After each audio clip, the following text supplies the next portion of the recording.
Hello students, હર્ષ બારસા છો તમારું most welcome. Green સિરીઝના paper 1, 2, 3 એચએસની અંદર મૂક્યા છે.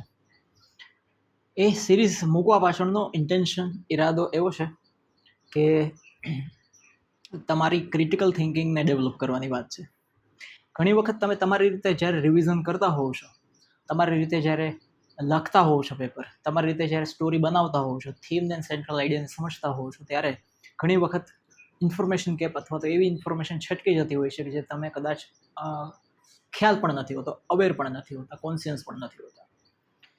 તો આ જે પેપર્સ છે, મને ખબર છે એઝ ઇટ ઇઝ તો કંઈ પૂછવાનું નથી, અને પૂછાય તો આપણને કંઈ વાંધો નથી, પણ એઝ ઇટ ઇઝ પૂછવાનું હોય નહીં.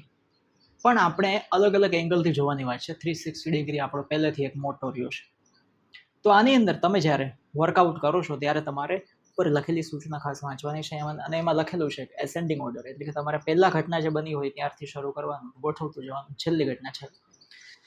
પછી કોઈ ક્વેશ્ચનની અંદર એવું આપ્યું હશે કે ડિસેન્ડિંગ ઓર્ડરની અંદર આન્સર ગોઠવો, તો તમારે પહેલા છેલ્લી ઘટના જે બની હોય એને લેવાની, પછી ચડતા ઉતરતા ક્રમમાં આવતા પહેલી ઘટના જે બને એને છેલ્લે લેવાની.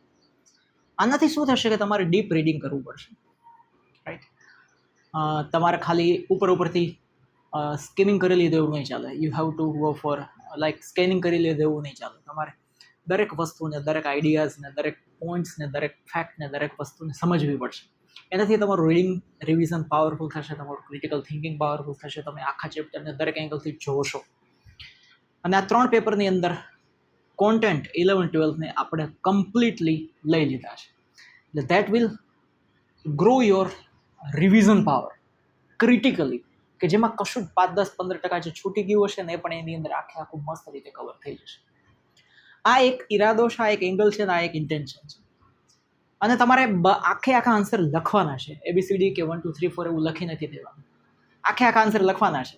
સો બોનસમાં શું મળ્યું તમને? આન્સર લખવાની પ્રેક્ટિસ મળી ગઈ, રાઈટ? એ વસ્તુ છે. અને હવે પેડાગોજીનો એક પાર્ટ એવો હશે, આ ગ્રીન સિરીઝમાં નથી, પણ પેડાગોજીના હું 3 પેપર તૈયાર કરીશ કે જેની અંદર આખું પેડાગોજી તૈયાર થઈ જતી, અને એનું એક રિવિઝનની આખી ફોર્મ્યુલા પર વર્ક કરું છું કે એને આપણે શોર્ટમાં કેવી રીતે રિવિઝન કરી શકીએ, રાઈટ? પણ આ ગ્રીન સિરીઝના પેપર મારે તમને સમજાવતા, એની પાછળનો ઈરાદો શું છે સમજાવતો છે, મેં તમને કહી દીધું કે બધા જ એંગલથી જોવામાં આવે તો આ વસ્તુ તમારા માટે બહુ બેનિફિશિયલ થઈ શકે એમ છે, અને થશે. પહેલો ક્વેશ્ચન છે અરુણિમા સિન્હાનો, તમે વાંચો. એમાં એસેન્ડિંગ ઓર્ડર હશે, તમારે એ આન્સર આખો પહેલી ઘટના, પછી બીજી ઘટના, ત્રીજી ઘટના ગોઠવવાની છે. અને આ રીતના પ્રશ્ન પૂછાયેલા પણ છે કોઈ એક્ઝામિનેશન જે કોમ્પિટિટિવ કહી શકાય એમાં. અને પછી બીજો છે સેવિયર વાઇલ સેવિયર, એની અંદર ડિસેન્ડિંગ ઓર્ડર હશે, તો છેલ્લી ઘટના પહેલા લેવાની, પછી ગોઠવતા જવાનું. તમારે ડીપ રીડ કરવું પડશે, અટેન્ટિવ રીડ કરવું પડશે, ફોકસ્ડ રીડ કરવું પડશે. That will cover your whole content power, right? This is the ઈરાદો. હવે પછીના પેપર કઈ રીતે હશે એ આપણે 2 દિવસ પછી ચર્ચા કરશું. પેડાગોજીનું સોલ્યુશન મેં તમને કહી દીધું, રાઈટ? આ બાબતે તમને આ આઈડિયા કેવો લાગ્યો એ બાબતે મને ખાસ જણાવજો, જેથી કરીને મને ખબર પડે કે હું કયા ટ્રેક ઉપર જાઉં છું. મેં તો બહુ વિચારીને આ વસ્તુ કરી છે, જે તમારા માટે બહુ બેનિફિશિયલ છે. કારણ કે રિવિઝન ખાલી લખ કરવાથી નહીં નથી થતું, કારણ કે કોઈ પોઈન્ટ છૂટી નથી જતો ને એ પણ જોવાનું ને. એટલે અલગ અલગ એંગલને હું જોઉં છું. આપણે લખ્યા તો ઢગલાબંધ પેપર છે, ક્યાં ઓછા લખ્યા છે. 15 પેપરની તો આખી સિરીઝ ગોઠવી છે, એ પહેલાં આપણે પેપર લખતા એ જુદા છે. ને આ 3 પેપર જોઈએ તો આપણે કેટલા પેપર પહોંચીએ છીએ, તમે ટોટલ માર્ક્સ તો તમને ખ્યાલ આવશે, right? So got it. Any question કાંઈ પણ હોય તો તમે મને પૂછી શકો, મારો નંબર છે તમારી પાસે.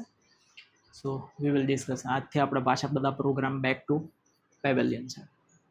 જય હિન્દ, જય ભારત, વંદે માતરમ. હર્ષ બારસિયા.